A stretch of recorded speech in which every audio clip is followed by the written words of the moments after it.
Karen had always been the kind of person who thrived on adventure. She wasn't one to sit quietly in a corner or follow the rules without question. Her friends often joked that she had a knack for finding trouble, or maybe trouble just seemed to find her. Either way, Karen loved living life on the edge, even if it meant bending a few guidelines along the way. So when she decided to visit London, there was no doubt in anyone's mind that her trip would be anything but ordinary. The city buzzed with energy as Karen wandered through its streets, taking in the sights and sounds that made London so iconic. From the historic architecture to the bustling markets, every corner felt like a new discovery waiting to happen. But nothing fascinated Karen more than Buckingham Palace. It stood tall and regal, a symbol of tradition and history that drew tourists from all over the world. As Karen approached the palace gates, she couldn't help but marvel at the royal guards standing perfectly still in their bright red uniforms and towering bearskin hats. They looked almost statue-like, their expressions unreadable, as though they weren't human at all but part of the palace itself. Karen stopped to watch them for a moment, intrigued by their discipline. She'd heard stories about how these guards never moved, no matter what happened around them. People clapped, waved, and even tried to distract them, but the guards remained unfazed. It was like a game, and Karen couldn't resist the urge to play. What if I try something? She thought mischievously. Something small, just to see if they'll react. Her friends, who were with her at the time, noticed the spark in her eyes and immediately grew wary. Karen, don't. One of them warned, sensing where this was headed. You know those guards are serious business. They're not here for fun. Oh, come on. Karen replied with a laugh, brushing off their concern. It's not like I'm going to do anything crazy. Just a little harmless prank, that's all. Her friends exchanged uneasy glances, but didn't push further. They knew Karen well enough to realize that once she got an idea in her head, it was hard to talk her out of it. And besides, what harm could really come from messing with a guard who wasn't supposed to move anyway? Surely, it wouldn't be a big deal. As Karen stepped closer to the nearest guard, her heart began to race, not out of fear, but excitement. The crowd around her continued snapping photos and chatting among themselves, completely unaware of the mischief brewing in Karen's mind. She glanced at the gleaming rifle slung over the guard's shoulder, its polished surface catching the sunlight. It looked almost too perfect, like a prop designed to complete the picture of authority and order. For a fleeting moment, Karen hesitated. Was this really such a good idea? But then she shook off the doubt. After all, how bad could it be? Karen's curiosity got the better of her. She inched closer to the guard, her pulse quickening with each step. The air around her seemed to grow heavier, charged with anticipation. Tourists milled about, oblivious to the whirlwind of thoughts racing through Karen's mind. To them, she was just another visitor admiring the iconic scene before her. But Karen wasn't there to admire. She was there to act. Her eyes darted between the guard's stoic face and the rifle resting on his shoulder. It was a strange sight, almost surreal. The weapon looked so polished, so precise, as though it belonged in a museum rather than strapped to a soldier standing outside a palace. For a moment, Karen wondered if the rifle was even real. Could it be a prop designed purely for show? The thought made her bolder. If it wasn't real, then what harm could come from touching it? And if it was real, well, surely no one would overreact to a harmless prank. Before she could second-guess herself, Karen reached out. Her fingers brushed against the cold metal of the rifle, sending a jolt of adrenaline coursing through her body. Then, without thinking twice, she grabbed it. The weight of the weapon surprised her. It wasn't light like she'd expected. Instead, it felt solid and heavy in her hands, grounding her to the moment in a way she hadn't anticipated. For a split second, Karen stood frozen, staring at the rifle in disbelief. She had done it. She had actually taken it. The reaction from the crowd was immediate. Gasps rippled through the throng of tourists, followed by murmurs of shock and disbelief. Cameras that had been pointed at the guard swiveled toward Karen, capturing her every move. Some people laughed nervously. assuming this was part of some elaborate performance or publicity stunt. Others looked horrified, their faces pale with concern. One woman clutched her child closer to her chest, while a man nearby muttered something about calling security. But the guard didn't move, not a muscle. He remained perfectly still, his gaze fixed straight ahead as though nothing had happened. Karen couldn't help but feel a flicker of triumph. See, she thought to herself, it's fine. He's not going to do anything. Emboldened by the guard's lack of response, she lifted the rifle slightly higher, holding it up for everyone to see. A few people cheered hesitantly, unsure whether they were witnessing something funny or deeply inappropriate. Karen grinned, soaking in the attention.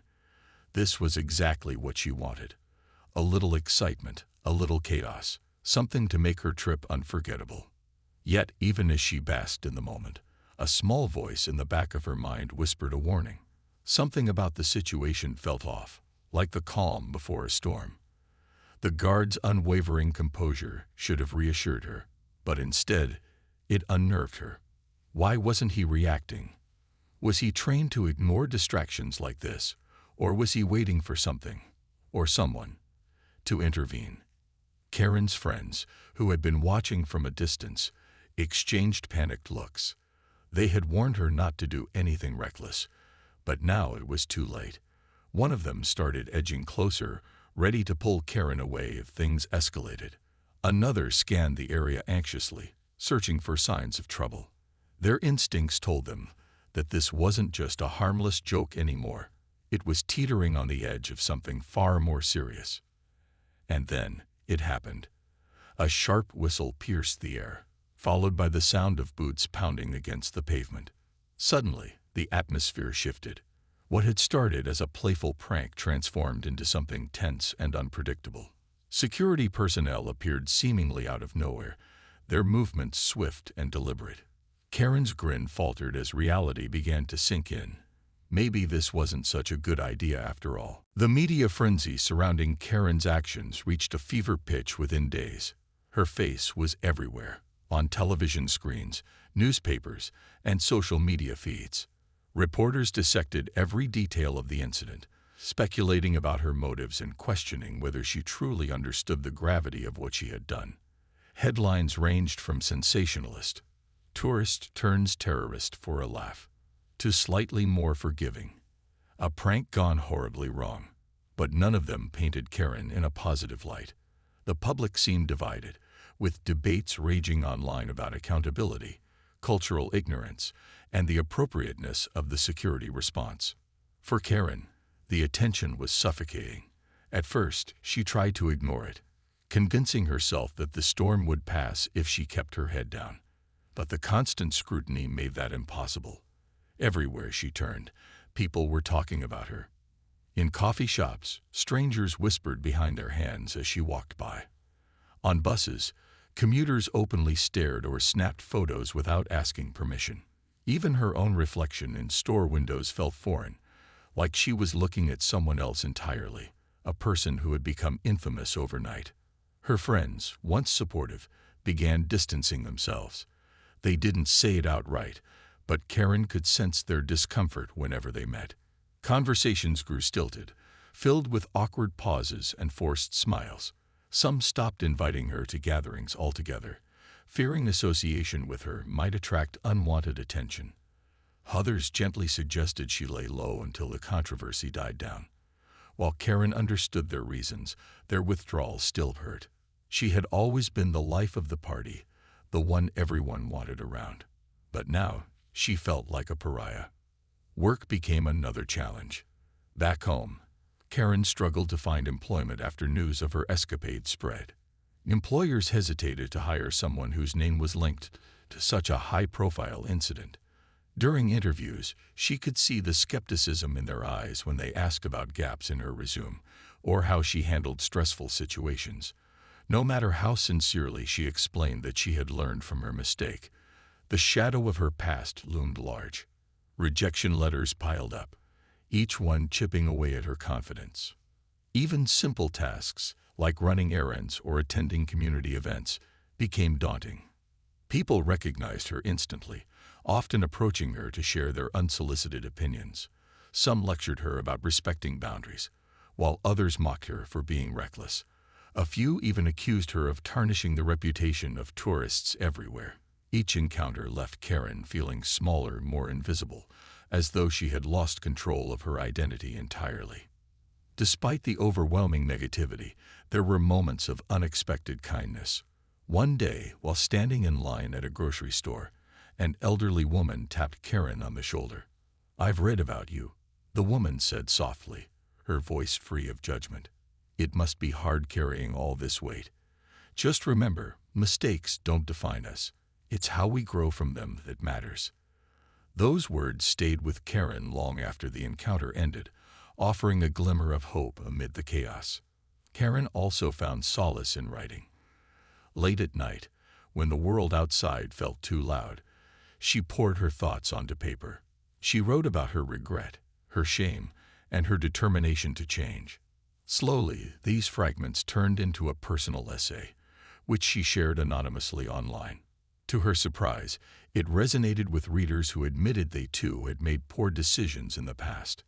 Their messages of encouragement reminded Karen that she wasn't alone, that redemption was possible, even after the biggest mistakes.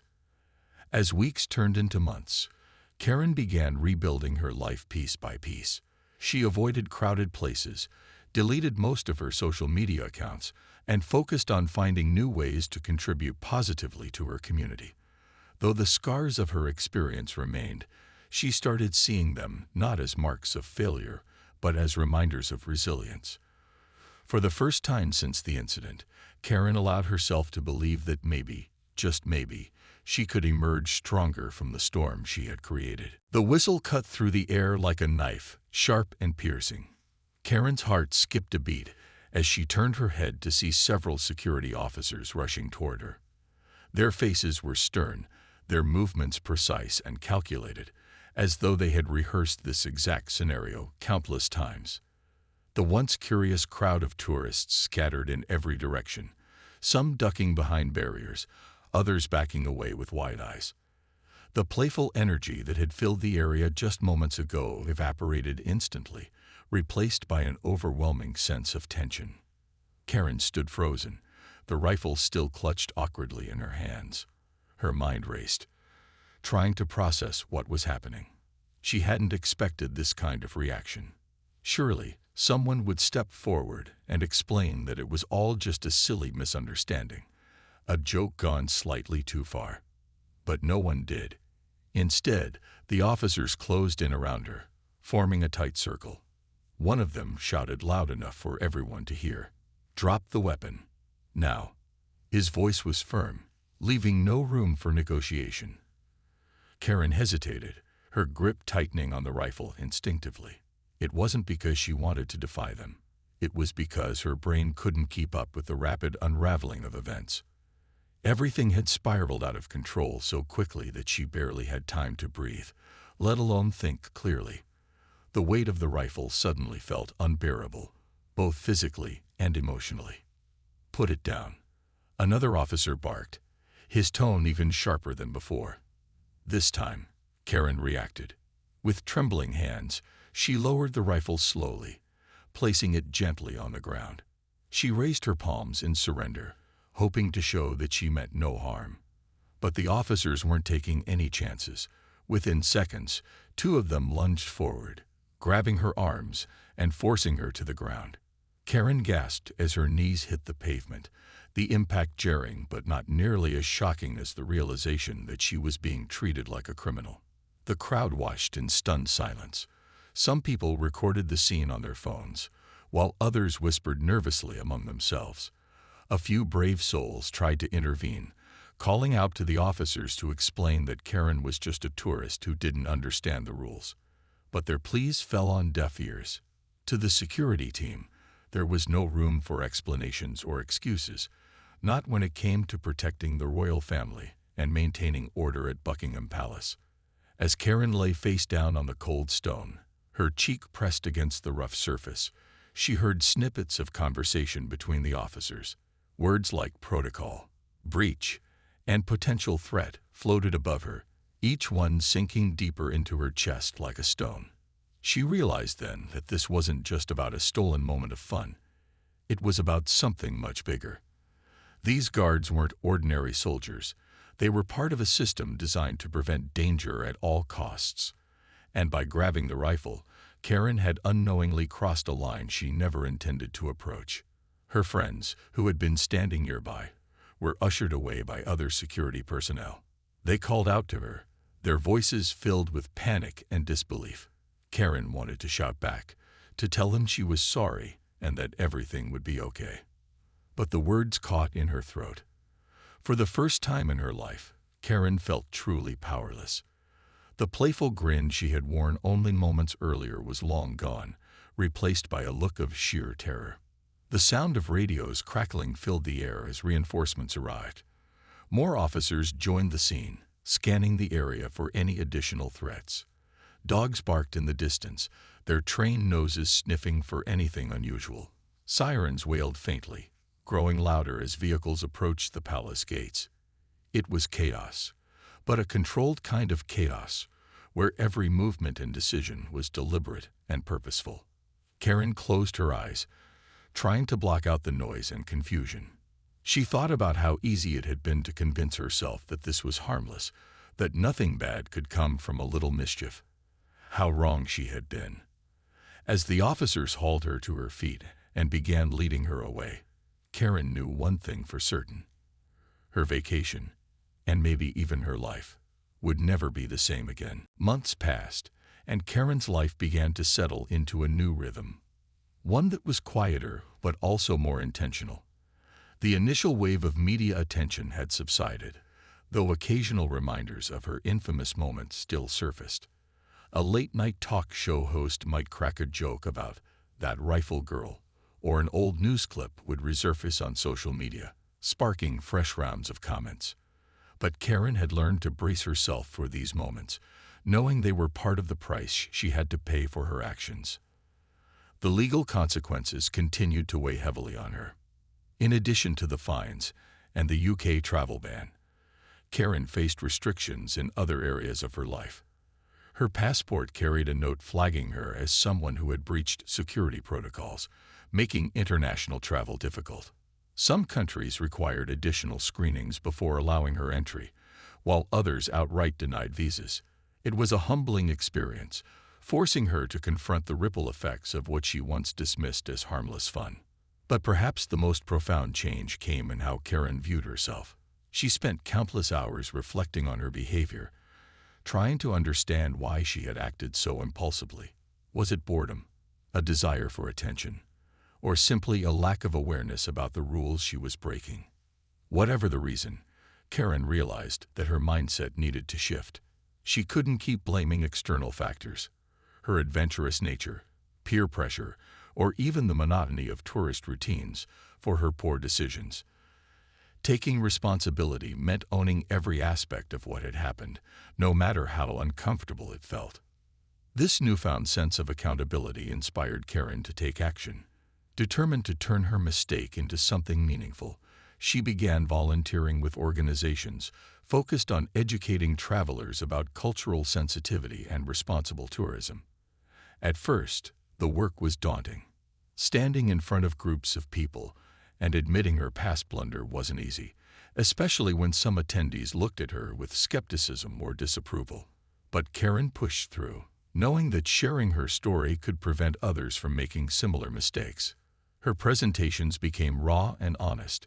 She didn't sugarcoat her experience or try to paint herself as a victim. Instead, she walked her audience through the entire ordeal, from the initial thrill of grabbing the rifle to the terror of being detained and the long road to rebuilding her life. She emphasized the importance of respecting local customs and laws, urging travelers to think twice before acting on impulse. It only takes one reckless decision to change your life forever, she often said, her voice steady but tinged with emotion. Don't let curiosity or carelessness cost you more than you're willing to lose. Over time, Karen's efforts started gaining traction. Schools invited her to speak to students about responsible behavior during trips abroad. Community centers hosted workshops where she shared tips on navigating unfamiliar cultures respectfully. Even travel agencies reached out, asking if she'd collaborate on creating educational materials for their clients. Each opportunity reinforced Karen's belief that her misstep didn't have to define her. It could instead serve as a catalyst for growth and positive impact. Despite her progress, Karen knew forgiveness wouldn't come easily. Not from others, and certainly not from herself. Some people remained critical, accusing her of seeking redemption solely for personal gain. Others questioned whether her advocacy work was genuine or just a way to salvage her reputation. While these doubts stung, Karen chose not to dwell on them. She reminded herself that she couldn't control how others perceived her.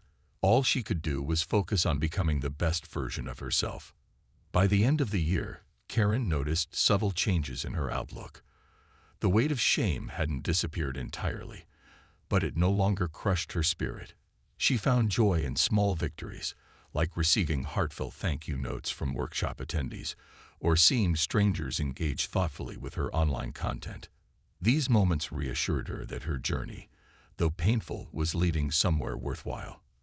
Karen still dreamed of returning to London someday, not as a reckless tourist, but as someone who had earned the right to appreciate its beauty and history responsibly. Until then, she vowed to continue learning, growing, and helping others avoid the pitfalls she had stumbled into. Her story was far from over, but for the first time in a long while, she felt hopeful about the chapters yet to be written. The next morning, Karen was released on bail, a small mercy after the long, grueling night she had endured. Her friends were waiting for her outside the holding facility, their faces pale with worry and exhaustion. They hugged her tightly, but their relief was tinged with frustration. "Karen, what were you thinking?" one of them asked quietly, shaking their head. She didn't have an answer. How could she explain something she barely understood herself? All she knew was that her attempt at fun had spiraled into a nightmare she couldn't escape. As soon as she stepped back into the real world, Karen realized the full extent of the fallout from her actions. News outlets had already picked up the story, plastering her face across headlines alongside phrases like "reckless tourist" and "shocking breach." Social media was ablaze with reactions. Some people ridiculed her, creating memes and jokes at her expense, while others condemned her behavior, calling it disrespectful and dangerous. A few even defended her, arguing that the response was excessive for what they saw as a harmless prank. But no matter where Karen looked, she found reminders of her mistake staring back at her. Walking through the streets of London felt surreal. Strangers recognized her instantly, pointing and whispering as she passed. Some laughed nervously, while others glared at her with disapproval. Karen kept her head down, avoiding eye contact, but it didn't help.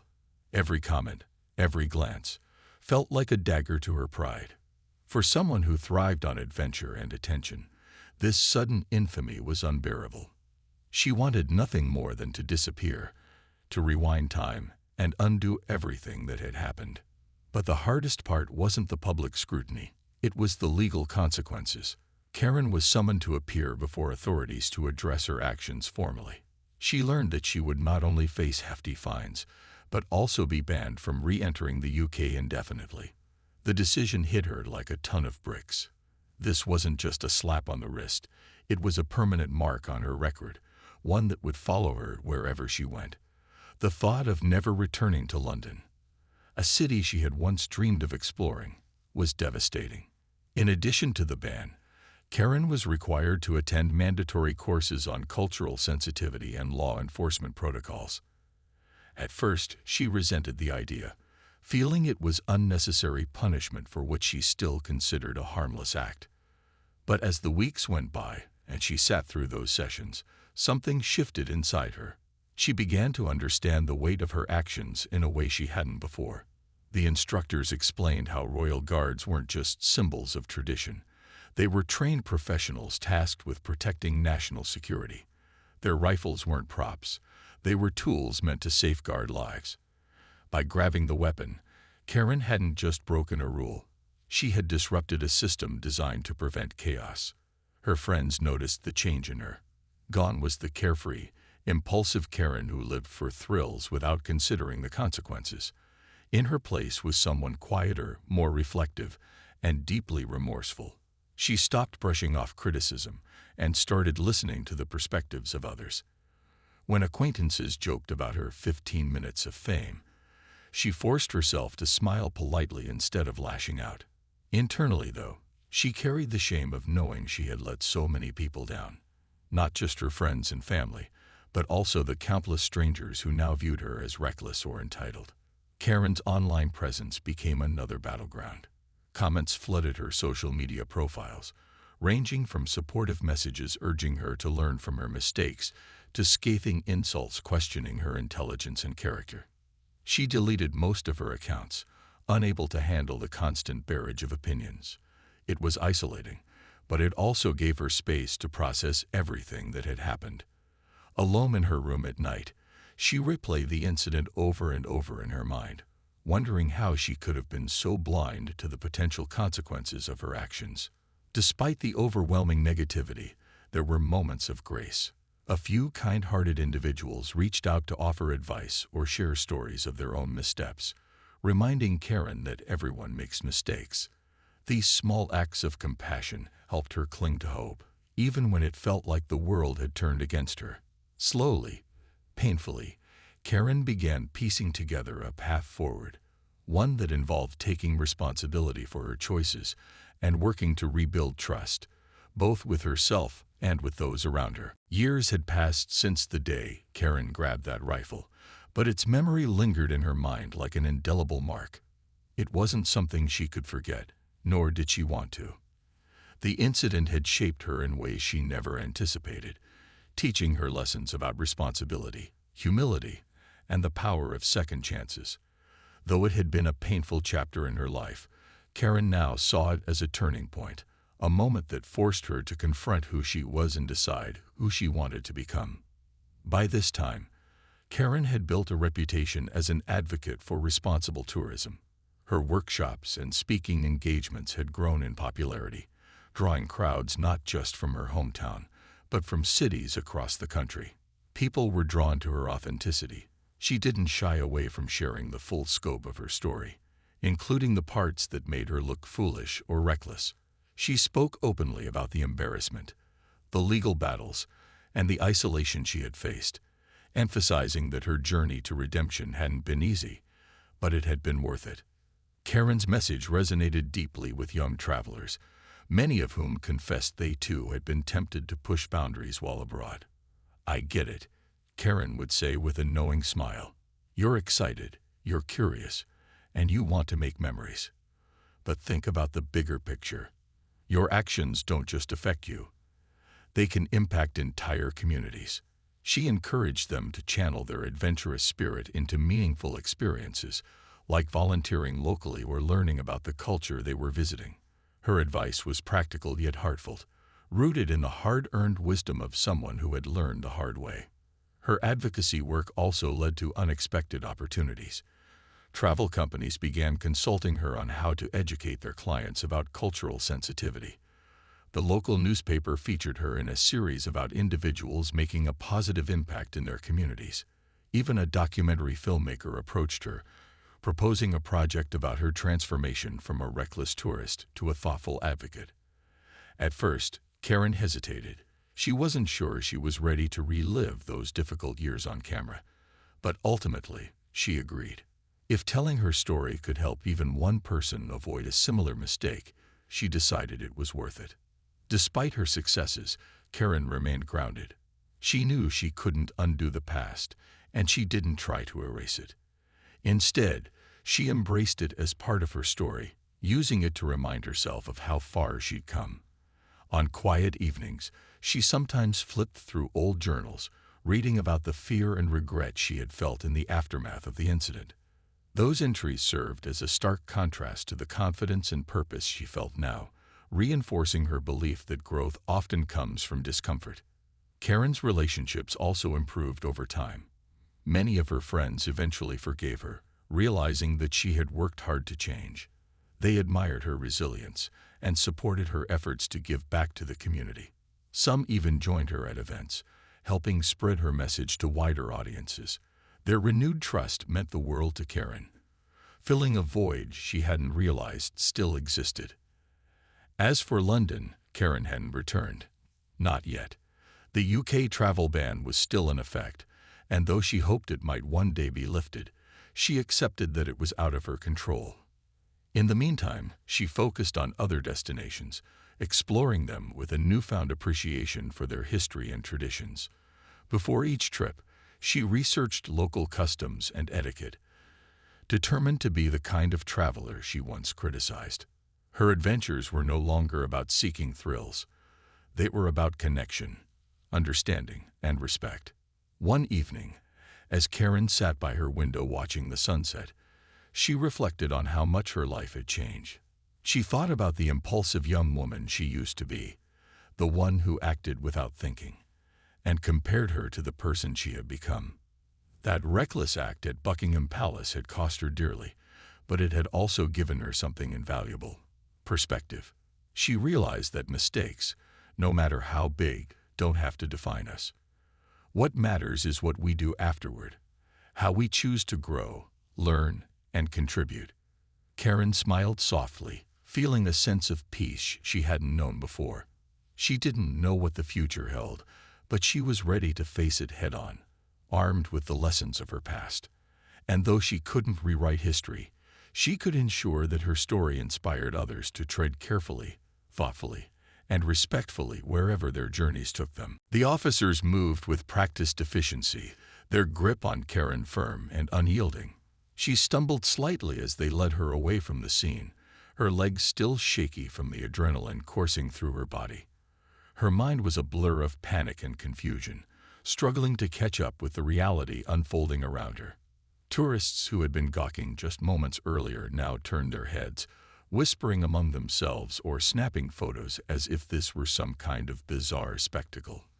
Karen wanted to shout at them, to scream that she wasn't a criminal, that it had all been a stupid mistake, but the words wouldn't come. Instead, she bit her lip, trying not to cry. As they approached a secure holding area near the palace grounds, Karen noticed how serious everyone around her looked. Gone were the casual smiles of passers-by. Instead, there were grim expressions, hurried movements, and an air of urgency that made her stomach churn. The security personnel didn't say much to her, but their silence spoke volumes. Every glance, every gesture seemed to carry the weight of judgment. They weren't dealing with a harmless prank anymore. They were handling a potential threat, and Karen was at the center of it. Once inside the holding facility, the atmosphere grew even more intense. The room was small and sterile, with stark white walls and fluorescent lights that buzzed overhead. A metal table sat in the middle, surrounded by chairs bolted to the floor. One of the officers motioned for Karen to sit down, his tone clipped and professional. "Stay here," he ordered before stepping out, leaving her alone with her thoughts. For the first time since the ordeal began, Karen had a moment to breathe, but it wasn't comforting. Her heart pounded in her chest as she replayed the events over and over again in her mind. How had things escalated so quickly? What had started as a light-hearted attempt to entertain herself had spiraled into something far beyond her control. She thought about the guards' stoic expression, the gasps from the crowd, the shouts of the officers, and the cold pavement beneath her knees. It felt surreal, like a nightmare she couldn't wake up from. Her reflection was interrupted when two more officers entered the room, carrying clipboards and folders. They introduced themselves as part of the investigative team assigned to assess the situation. Their questions came fast and sharp, each one probing deeper than the last. "What is your name? Where are you from? Do you have any ties to extremist groups?" Karen blinked in disbelief. Extremist groups. She almost laughed at the absurdity of it, but stopped herself when she saw the seriousness etched on their faces. "I'm just a tourist," she stammered, her voice trembling. "I didn't mean any harm. I swear it was just a joke." "A joke," one of the officers repeated, raising an eyebrow. His tone suggested he didn't find anything amusing about the situation. You realize that tampering with a royal guard's weapon is considered a severe breach of protocol. Do you understand what could have happened if you had acted differently? Karen nodded vigorously, tears welling up in her eyes. Yes, I get it now. I didn't think. I didn't know it would turn into this. I'm so sorry. But apologies weren't enough. The officers continued their interrogation, asking about her travel history, her intentions in London, and whether she had accomplices. Each question felt like another brick being added to the wall closing in around her. Karen answered truthfully, explaining that she was simply trying to have fun, but her explanation sounded hollow even to her own ears. Who grabs a rifle from a royal guard and expects nothing to happen? Even she couldn't deny how reckless her actions had been. Hours passed, though it felt like days. The fluorescent lights buzzed incessantly, adding to Karen's growing headache. Her throat was dry, her hands clammy, and her entire body ached from sitting in the same position for so long. Occasionally, the door would open, and someone new would enter, a supervisor, another investigator, or a legal representative. Each interaction brought fresh waves of anxiety, reminding Karen of the gravity of her situation. Finally, after what felt like an eternity, the questioning ended. Karen was informed that she would be detained overnight pending further investigation. As she was escorted to a holding cell, her mind raced with worst-case scenarios. Would she be deported, fined heavily, or worse, charged with terrorism-related offenses? The uncertainty gnawed at her, making it hard to focus on anything else. All she knew for sure was that her life had changed forever, and she had no one to blame but herself.